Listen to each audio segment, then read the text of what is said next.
Naisip niyo na ba kung saan tayo nanggaling? Tara, balikan natin saglit ang pinakaunang pamilya sa kasaysayan, ang lahi ni Adan.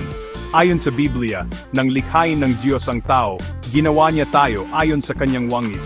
Binasbasan niya tayo at tinawag na sangkatauhan. Iyon tayo ang sangkatauhan. Mahaba ang buhay ni Adan. Imagine, 930 taon.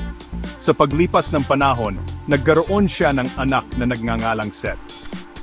Sumunod si Seth, nabuhay ng 912 taon at nagpalaki ng sarili niyang pamilya. Pagkatapos ay dumating sina Enos, Kenan, Mahalalel, Jared.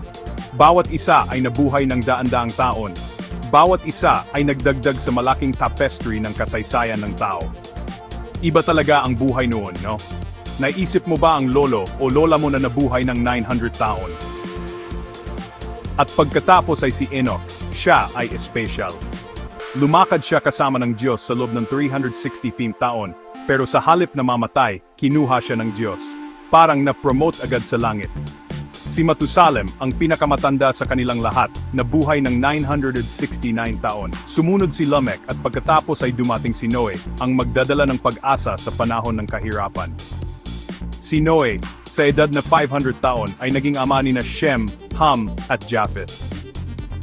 Ang kuwentong ito ay hindi lang tungkol sa mga numero at pangalan. Ito ay tungkol sa ating mga ugat, ating pamilya, at kung paano ipinapasa ng bawat henerasyon ang kanilang kuwento. Isipin mo, ang kuwento ng mga inapo ni Adan ay ang kuwento nating lahat. Bawat pamilya, bawat pangalan, isang paalala na tayong lahat ay konektado ng kasaysayan at pananampalataya. Kaya sa susunod na titingnan mo ang iyong pamilya, tandaan bahagi tayo ng isang paglalakbay na nagsimula noon pa man.